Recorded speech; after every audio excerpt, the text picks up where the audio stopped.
Number 21 for Novak Djokovic. He clinches the Wimbledon title for the seventh time by beating Nick Kyrgios 4-6, 6-3, 6-4, 7-6. Emphatic victory for Novak Djokovic indeed, and it cements his reputation as one of the greatest in the business. With this win now, not only has he won his seventh Wimbledon title, he has now won 21 Grand Slam titles, just one behind Rafael Nadal. So, the Fab 3 of tennis stand now after the Wimbledon championships.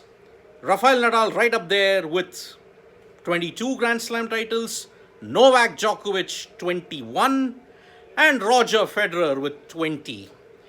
Brilliant stuff from Novak Djokovic, who was simply too good on his day. We all thought that Nick Kyrgios would probably give Novak Djokovic a tough fight. He did give a tough fight, but big game inexperience and constant distractions from the mercurial Australian did not help. After losing the first set 4-6, we all thought that perhaps Nick Kyrgios could stretch Djokovic to the distance. But one crucial moment in the match summed up the entire match. Nick Kyrgios was up by 3 breakpoints, but he just could not convert it. And in the end, he squandered the opportunity and the match. If you have to look at that one particular incident, that was the game-changing moment of the Wimbledon 2022 final. Kyrgios was up by 3 breakpoints in the second set, but he squandered it. And after that, there was no stopping the Djokovic juggernaut as he won the third set, and in the fourth set, both players held serve.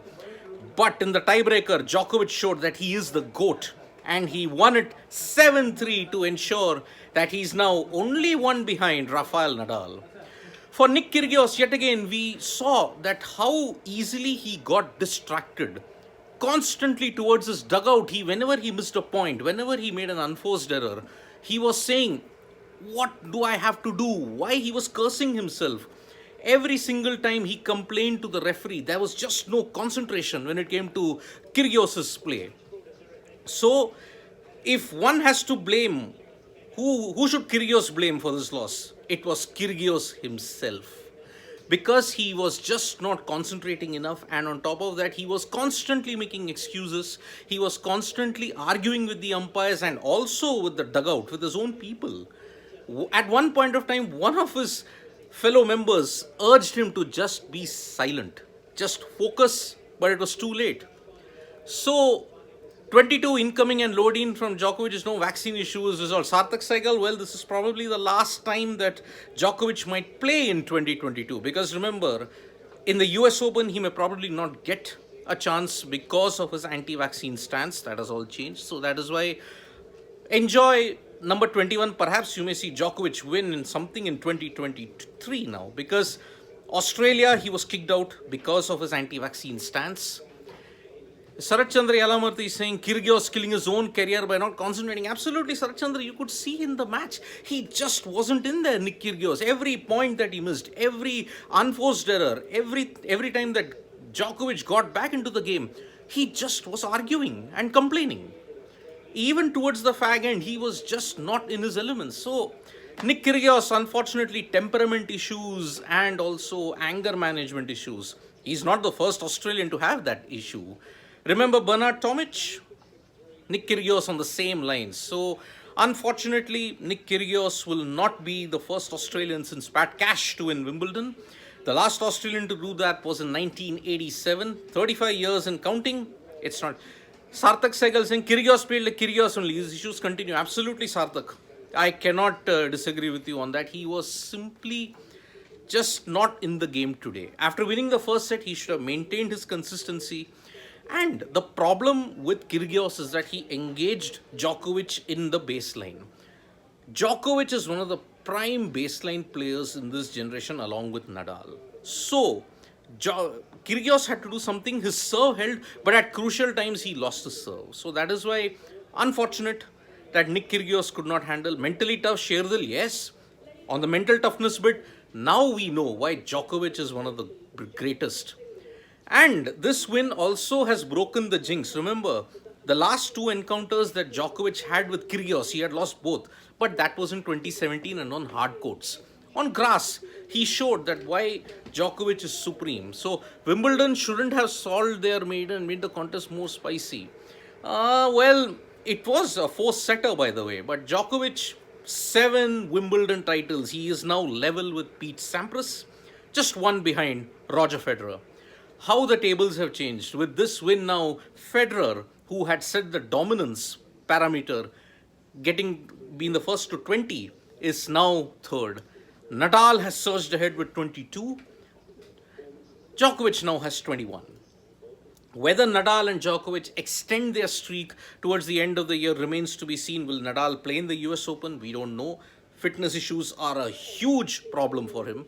Djokovic, whether will he be allowed to play at the US Open remains another big issue. Federer, will he make a comeback this year or will he play in 2023 remains to be seen.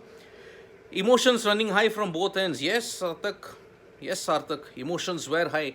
For Djokovic, we have to understand, he couldn't defend his Australian Open title, was beaten by Nadal in the French Open. But in Wimbledon, because Kyrgios had a walkover, because Nadal could not compete, it showed that Djokovic is on a different level altogether. Imagine Nadal versus Djokovic final, chapter number 60 in their epic rivalry, would have been something else. But today, it was Djokovic's day and he showed the world why he is one of the greatest players in this era, along with Nadal and Federer. Let me add that bit. So, of course, we can understand that Kyrgios is also, so they have the tendency to not focus on one thing. Love Rami, well, see, Kyrgios is mercurial. He's very volatile and temperamental. That's the way he plays. That's how he's conducted himself. Now, unfortunately, his off-court antiques in Wimbledon overshadowed that and he was actually not in the right frame of mind. Did Novak win fourth in a row in Wimbledon? Well, yes. Looking at it, 2019 he had won. 2020 it was not held. 2021 he defeated Matteo Berrettini. This is third. In 2018 too. So yes, Novak Djokovic is on a winning spree in Wimbledon, just like Federer was at the start of his career. Only big three can beat each other. Well, Sherdil, I don't disagree with that. Yes, the big three seem to be beating the big three on any given day. Yet again, another Grand Slam dominated by the big three. When was the last time, apart from the US Open, when Daniil Medvedev won last year, you have to really struggle to see when was the last time the big three did not win either of the French, either of the Australian or either of Wimbledon. You have to go back a long way. Perhaps Andy Murray in 2013 when he won Wimbledon. But still, Murray was considered one of the best in the business. So, there we have it. Nadal will play and win 24. Sarthak Sehgal, are you sure about that? Because Nadal's fitness is a big issue. So, here we have it after the end of 2 weeks. Novak Djokovic stands on the summit of Wimbledon. He wins a record 21st Grand Slam and a 7th Wimbledon title. He's now level with Pete Sampras for the most Wimbledon titles with 7, but he's one behind Roger Federer. And now, the race for who's the greatest now intensifies. Will Djokovic be able to play the US Open? Will Nadal be available? So, it's a great day for Novak Djokovic fans, for Rafael Nadal fans. You have every reason to be worried now because the gap is now just one Grand Slam. So thank you so much for joining us for this live update, folks. Subscribe to Sports Today for all the latest news and information. We are also there on Twitter, Facebook, and Instagram. Press the bell icon when we go live. Thank you.